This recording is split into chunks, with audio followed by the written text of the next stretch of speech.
নমস্কাৰ কমতা লাইভ টিভিৰ তৰফৰ পৰা সকলোকে শুভেচ্ছা জ্ঞাপন কৰিছোঁ। প্ৰিয় দৰ্শক বন্ধুসকল, আজি আপোনালোকৰ সন্মুখত অন্য এটা প্ৰসংগ লৈ আহিছোঁ। এই প্ৰসংগটো আপোনালোকৰ সন্মুখত আমি আজি ব্যাখ্যা কৰিবলৈ প্ৰয়াস কৰিম। অসম চৰকাৰী শিক্ষা বিভাগৰ কঠোৰ নিৰ্দেশনা জাৰি কৰিছে।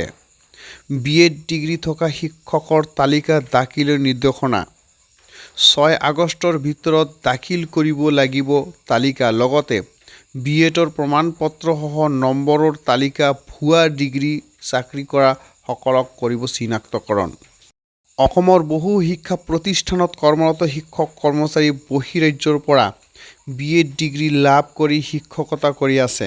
বহিৰাজ্যৰ বহুতো প্ৰতিষ্ঠানৰ পৰা লাভ কৰা BEd ডিগ্ৰীৰ ওপৰত অভিযোগ অসম চৰকাৰৰ হাতত আহি পৰিছে। অভিযোগৰ ওপৰত ভিত্তি কৰি অবৈধ প্ৰতিষ্ঠানৰ BEd ডিগ্ৰী প্ৰমাণপত্ৰৰ চলিব তদন্ত। অসমৰ শিক্ষামন্ত্ৰী ডক্টৰ ৰণোজ পেগু ডাঙৰীয়াই বৃহৎ ঘোষণাটো কৰিছে। অসমৰ শিক্ষা বিভাগৰ কঠোৰ নিৰ্দেশনা। BEd ডিগ্ৰী থকা শিক্ষকৰ তালিকা দাখিলৰ নিৰ্দেশনা। 6 আগষ্টৰ ভিতৰত দাখিল কৰিব লাগিব তালিকা। লগতে BEd প্ৰমাণপত্ৰসহ নম্বৰৰ তালিকা। ভুৱা ডিগ্ৰী চাকৰি কৰা সকলক কৰিব চিনাক্তকৰণ। অসমৰ বহু শিক্ষা প্ৰতিষ্ঠানত কৰ্মৰত শিক্ষক কৰ্মচাৰীয়ে বহিৰাজ্যৰ পৰা BEd ডিগ্ৰী লাভ কৰি শিক্ষকতা কৰি আছে। বহিৰাজ্যৰ বহুতো প্ৰতিষ্ঠানৰ পৰা লাভ কৰা BEd ডিগ্ৰীৰ ওপৰত অভিযোগৰ অসম চৰকাৰৰ হাতত আহি পৰিছে।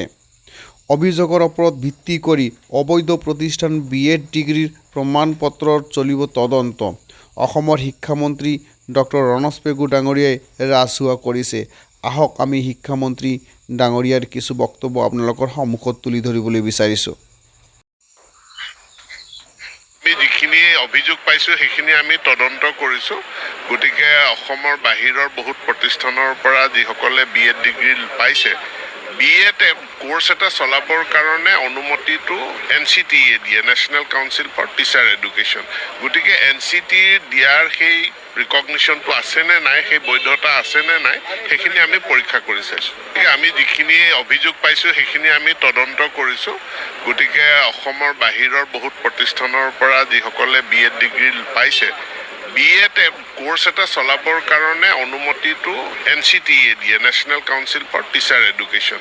গতিকে NCTE দিয়াৰ সেই ৰিকগনিশ্যনটো আছেনে নাই, সেই বৈধতা আছেনে নাই, সেইখিনি আমি পৰীক্ষা কৰি চাইছোঁ। গতিকে আমি যিখিনি অভিযোগ পাইছোঁ সেইখিনি আমি তদন্ত কৰিছোঁ। গতিকে অসমৰ বাহিৰৰ বহুত প্ৰতিষ্ঠানৰ পৰা যিসকলে BEd ডিগ্ৰী পাইছে, BEd কোৰ্চ এটা চলাবৰ কাৰণে অনুমতিটো NCTE